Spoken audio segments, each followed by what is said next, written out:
నమస్తే, welcome to our channel. దేశంలో ఎక్కడ చూసినా సరే విద్యుత్ ఛార్జీలు అన్ని పెరిగిపోతున్నాయి. కానీ ఒక్క ఏపీలో మాత్రం విద్యుత్ ఛార్జీలు తగ్గుతున్నాయి. మరి ఏపీలో విద్యుత్ ఛార్జీలు తగ్గడం వెనుక కారణం ఏంటి తెలుసుకునే ప్రయత్నం చేద్దాం. దీన్ని విశ్లేషించడానికి మనతో పాటుగా ఉన్నారు సీనియర్ జర్నలిస్ట్ సత్యమూర్తి గారు.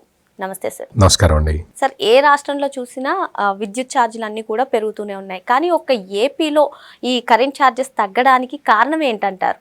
ఇక్కడ మెయిన్గా మనం చూడాల్సింది ఏంటంటే విద్యుత్ ఛార్జీలు పెరగటం ఎందుకు జరుగుతుంది అంటే మిస్ మేనేజ్మెంట్ వల్ల జరుగుతుంది, మిస్ క్యాలిక్యులేషన్స్ వల్ల జరుగుతుంది, మిస్ యూజ్ వల్ల జరుగుతుంది. ఈ కారణాలతోటి అంటే ఉత్పత్తి అయిన విద్యుత్తు ట్రాన్స్మిషన్ లాసులు ఎక్కువ ఉంటే అది ఒక భారం.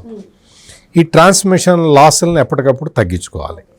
ఇంకొకటి, మనకి ప్రొడక్షన్ కెపాసిటీ మనకి తక్కువ ఉందనుకోండి, పీక్ డిమాండ్కి మనం ప్రజలకి లేకపోతే పరిశ్రమలకి వీటికి కరెంటు సరఫరా చేయాలి.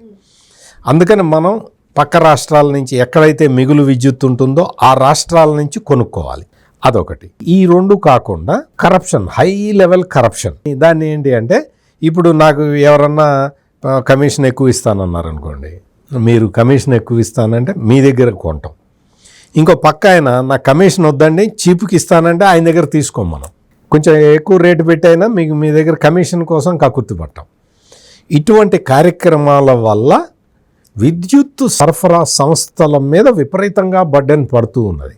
వాస్తవానికి ఏంటి అంటే దేశం మొత్తం కూడా, దేశంలో చాలా రాష్ట్రాల్లో కరెంటు, అంటే చాలా రాష్ట్రాల్లో కాదు, ఒక 5-6 రాష్ట్రాల్లో మిగులు విద్యుత్ ఉన్నది. అక్కడ మిగులు విద్యుత్ కూడా ఎందుకున్నది అంటే అక్కడ కన్జంప్షన్ లేదు. అక్కడ కన్జంప్షన్ ఎందుకు లేదు అంటే వాళ్ళు పారిశ్రామికంగా డెవలప్ కావట్లేదు, అందుకని కన్జంప్షన్ లేదు. సో విద్యుత్ అయితే అక్కడ ఉత్పత్తి అవుతున్నది, దాన్ని కొనుగోలు చేసుకోవటం. అందుకని ఇప్పుడు ఆంధ్రప్రదేశ్లో జరిగిన mismanagement, misutilisation, miscalculations, వీటన్నిటి కారణంగా దాదాపుగా ఈ విద్యుత్ సరఫరా సంస్థల మీద, డిస్కామ్ల మీద జగన్మోహన్ రెడ్డి 35,000 కోట్ల రూపాయల భారం వేశాడు. 35,000 కోట్లు. దాన్ని ఏం చేశాడు, ఈ కొనుగోలులో విద్యుత్ కొనుగోలుకి సంబంధించి గోల్మాల్ జరపడం అన్నమాట. దానివల్ల ఏమవుతుంది, విద్యుత్ కొంటాడు, నెక్స్ట్ ఇయర్కి వచ్చేటప్పటికి దానికి నష్టాలు పెరిగిపోతాయి. వాళ్ళు విద్యుత్ సంస్థలు ప్రపోజల్ పెడతారు టారిఫ్ రెగ్యులేటరీ కమిషన్ ముందర. టారిఫ్ రెగ్యులేటరీ కమిషన్ చూసి ఇగో ఇంత నష్టం వచ్చింది, మీరు ఇంత వసూలు చేయండి ప్రజల నుంచి అని చెప్తారు. చెబితే దాన్ని ట్రూ అప్ ఛార్జీలు అని చెప్పి వసూలు చేస్తాడు. ఇప్పుడు చంద్రబాబు నాయుడు ముఖ్యమంత్రి అయిన తర్వాత ఆయనకి ఈ విద్యుత్ రంగం మీద విశేషమైన అనుభవం ఉంది.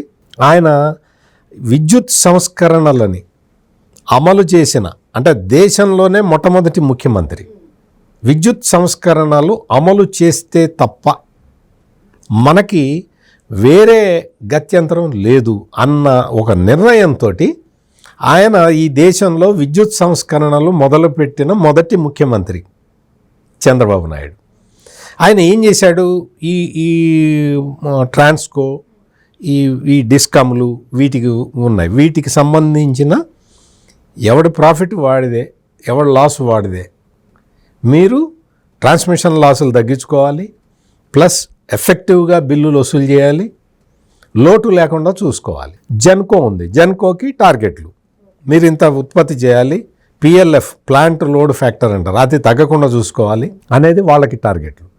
ఈ విధంగా ఒక నిర్దిష్టమైన మోడల్స్ డెవలప్ చేసి ఇంప్లిమెంట్ చేయటమే కాకుండా ఎప్పుడైతే ఆంధ్రప్రదేశ్ డివైడ్ అయిపోయి ఆంధ్రప్రదేశ్ తెలంగాణగా మారినాయో అప్పుడు విద్యుత్తు దానికి సంబంధించిన పాలసీలు ఆయన తీసుకొని మనం కొత్త ప్లాంట్లు అవి పెట్టడానికి టైం పడుతుంది కాబట్టి మనం కొన్ని ప్రైవేట్ సంస్థలతోటి విద్యుత్ కొనుగోలు ఒప్పందాలు చేసుకుందాము అని చెప్పి ఆయన ఒక రేటు ఫిక్స్ చేసి ఆ రేటుకి ఒక్కొక్క సంస్థతోటి 20 సంవత్సరాల అగ్రిమెంట్లు చేసుకున్నాడు. 20 సంవత్సరాల అగ్రిమెంట్లు, మీరు జాగ్రత్తగా వినండి. 20 సంవత్సరాల అగ్రిమెంటు ఇదే రేటుకి, ఇప్పుడు ఏదైతే ఉదాహరణకి చెప్తాను, 4 రూపాయలు ఫిక్స్ చేశాడు అనుకో, 20 సంవత్సరాల పాటు ఈ 4 రూపాయలకే అతను సరఫరా చేయాలి. ఈ అగ్రిమెంట్ చేసుకుంటే అప్పటికి 3 రూపాయల 80 పైసలు ఉందనుకోండి, ఉదాహరణకి చెప్తాను, ఇదన్నీ ఫ్యాక్చువల్ ఫిగర్స్ కాదు. అప్పటికి ₹3.80 ఉంటే ₹4 పవర్ పర్చేజ్ అగ్రిమెంట్లు చేసుకున్నాడు 20 సంవత్సరాలకి. అంటే ఇప్పుడు కొంత ఎక్కువ ఇచ్చినా, ఒక 20 పైసలు ఎక్కువ ఇచ్చినా కానీ 20 సంవత్సరాల్లో ఎంత పెరుగుతుంది టారిఫ్, వాళ్ళకి ఎంత ఖర్చు ఎంత పెరుగుతుంది, వాటన్నిటితో మాకు సంబంధం లేదు.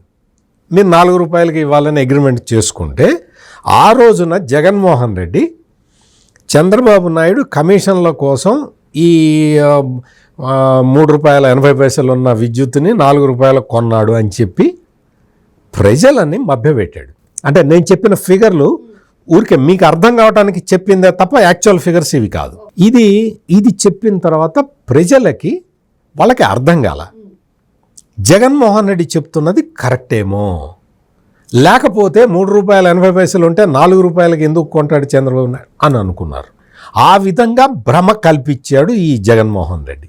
ఓకే, కట్ చేస్తే జగన్మోహన్ రెడ్డి అధికారంలోకి రాగానే ఈ పవర్ పర్చేజ్ అగ్రిమెంట్లని చంద్రబాబు నాయుడు కుదుర్చుకున్న పవర్ పర్చేజ్ అగ్రిమెంట్లని రద్దు చేశాడు. అదే కారణం చెప్పి మార్కెట్ ప్రైస్ కన్నా ఎక్కువ ఉంది కాబట్టి నేను రద్దు చేస్తున్నాను అన్నాడు. అప్పుడు కేంద్ర ప్రభుత్వ సంస్థలు అన్నీ కూడా జగన్మోహన్ రెడ్డికి లెటర్లు రాసినాయి, ఒక 5-6 ఉత్తరాలు రాసినాయి, చెప్పినాయి నువ్వు పవర్ పర్చేజ్ అగ్రిమెంట్లను నువ్వు రద్దు చేయొద్దయ్యా, దీనివల్ల 2 దుష్ఫలితాలు ఉంటాయి. ఒకటి ఏంటి అంటే నీకు ఈ రేటుకి రాబోయే కాలంలో ఉండదు, 2 ఏళ్ళు 3 ఏళ్ళు కాగానే టారిఫ్ మారిపోతుంది. అది నీకు టారిఫ్ బర్డెన్ నీ రాష్ట్రం మీద ఎక్కువ పడుతుంది, దయచేసి ఇవి రద్దు చేయమాక. ఒకటి. పాయింట్ నెంబర్ 2 ఏంటి అంటే నువ్వు ఇట్లా రాష్ట్ర ప్రభుత్వం కుదుర్చుకున్న పవర్ పర్చేజ్ అగ్రిమెంట్లని రద్దు చేయటం మొదలు పెడితే, అంటే గవర్నమెంట్ కంటిన్యూస్ ప్రాసెస్ టెన్స్ కదా, అది కంటిన్యూస్గా నడుస్తూ ఉంటుంది. గవర్నమెంట్ ముఖ్యమంత్రి ఎవరున్నా కానీ అది నడవాలి సిస్టమ్స్. నువ్వు అట్లా చేయటం వల్ల చాలా సంస్థలు, మొత్తం ఇటువంటి సంస్థలు ఏవి కూడా ముందరికి రావు, రాష్ట్రానికి క్రెడిబిలిటీ పోతుందయ్యా. ఎవరు కూడా ఫైనాన్స్ చేసేవాళ్ళు కూడా, ఆర్థిక సంస్థలు కూడా ఫైనాన్స్ చెయ్యవు, ప్రాజెక్టులు దెబ్బతింటాయి. ఒక్క విద్యుత్ ప్రాజెక్టులే కాదు, అన్ని రకాల ప్రాజెక్టుల మీద ఈ ఎఫెక్ట్ పడుతుంది అని చెబితే జగన్మోహన్ రెడ్డి కేవలం తన స్వార్థం కోసం ఆ పవర్ పర్చేజ్ అగ్రిమెంట్లను అన్నిటినీ రద్దు చేసేసాడు. రద్దు చేసిన తర్వాత వెంటనే పవర్ క్రైసిస్ మళ్ళీ స్టార్ట్ అయింది. మళ్ళీ స్టార్ట్ అయిపోతే ఇతను, నేను ఉదాహరణకి ఒక ఫిగర్ చెప్పా కదా ₹4 ఇతను 5.5కి ₹6 ఈ ఫిగర్స్ ఏవి కరెక్ట్ కాదు, మీకు అర్థం కావడానికి ఉత్త ఎగ్జాంపుల్కి చెప్తున్నాను. నేను ₹6 5.5కి అట్లా కొనుగోలు చేయడం మొదలుపెట్టాడు. ఎంత తప్పుడు పనో చూడండి మీరు. దీనివల్ల 35,000 కోట్ల రూపాయల నష్టం వాటిల్లింది ఈ సంస్థలకి. అది కూడా వాళ్ళు టార్గెట్ పెట్టుకున్న కంపెనీల నుంచే కొనుగోలు చేయటం మొదలుపెట్టారు. ఎందుకు? ఇవన్నీ కూడా జగన్మోహన్ రెడ్డికి ఈ పవర్ జనరేషన్ కేంద్రాలు ఉన్నాయి, అందుకని అతనికి తెలియక చేశాడని కాదు, ఖచ్చితంగా తెలిసి అతను అదే బిజినెస్లో ఉన్నాడు కదా. అంటే ఆయన కంపెనీలకి లాభం రావడం కోసమే ఇటువంటి స్టెప్ తీసుకున్నారు. అంటే ఆయనకి ఈ బిజినెస్ గురించి మొత్తం తెలుసు. అందుకని మీకు ఇప్పుడు నేను జర్నలిజంలో ఉన్నాను, నాకు జర్నలిస్ట్ ఫ్రెండ్స్ అందరూ ఉంటారు, అన్ని పేపర్లలో నా ఫ్రెండ్స్ ఉంటారు కదా. అట్లాగే నేను పవర్ ప్రాజెక్ట్ ఒకటి నడుపుతున్నాను, పవర్ సెక్టార్లో వాళ్ళందరూ నాకు పరిచయమే ఉంటారు కదా, నాకు తెలిసిన వాళ్ళే ఉంటారు కదా, నేను డీల్ చేయగలిగిన వాళ్ళే ఉంటారు కదా. అట్లా అనమాట. అట్లా చేసి ఎక్కువ ధరకి విద్యుత్ కొనుగోలు చేయటం వల్ల, ప్లస్ ఇంకోటి ఏంటి, ఈ థర్మల్ విద్యుత్ కేంద్రాలకి బొగ్గు కొనుగోలు చేయటం, దాని ధరలు పెరుగుతూ ఉంటాయి కాబట్టి దాని ధరలకి సంబంధించి ఈ విధంగా మొత్తం పవర్ సెక్టార్ని కుదేలు చేసేసాడు జగన్మోహన్ రెడ్డి. 35,000 కోట్లు అంటే మొత్తం దేశంలో, భారతదేశంలో ఏ సంస్థకి అంత నష్టం వచ్చి ఉండదు.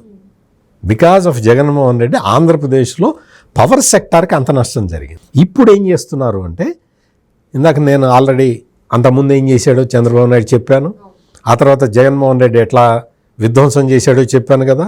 ఇప్పుడు అవన్నీ కరెక్షన్స్ చేసుకుంటూ వస్తున్నారు, మిస్యూటిలైజేషన్ లేకుండా చూస్తున్నారు, మిస్యూజ్ కాకుండా చూస్తున్నారు. మీకు ఎక్కడైనా విద్యుత్ కొనుగోలు చేయాలి అంటే అందులో అవినీతి లేకుండా చూస్తున్నారు. దానివల్ల ఏమవుతున్నది అంటే ఈ సంవత్సరం అంటే రాబోయే ఆర్థిక సంవత్సరంలో 5,000 కోట్ల రూపాయల బర్డెను ప్రజల నుంచి తీసేస్తూ ఉన్నారు. అంతకుముందు ఒకసారి ఇట్లాగే తీసేశారు.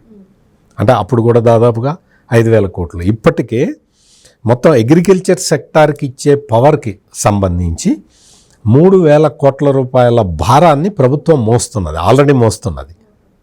ఇప్పుడు అగ్రికల్చర్ సెక్టార్కే కాకుండా గృహ వినియోగదారులకు కూడా టారిఫ్ తగ్గుతుంది. దీన్ని ట్రూ డౌన్ ఛార్జీలు అని చెప్తున్నారు. ట్రూ అప్ ఛార్జీలు జగన్మోహన్ రెడ్డి టైంలో వేశారు. ఇప్పుడు అమలు చేస్తున్నవి ట్రూ డౌన్ ఛార్జీలు. ఈ ట్రూ డౌన్ ఛార్జీలు అంటే ఏంటి అంటే మీకు ఎంతైతే ఆల్రెడీ నష్టాలు ఉన్నాయో ఇప్పుడు కొంత ఆ నష్టాలను తగ్గిస్తున్నారు కదా, ఆ లాభాన్ని ప్రజలకి ట్రాన్స్ఫర్ చేస్తున్నారు, వినియోగదారులకి ట్రాన్స్ఫర్ చేస్తున్నారు.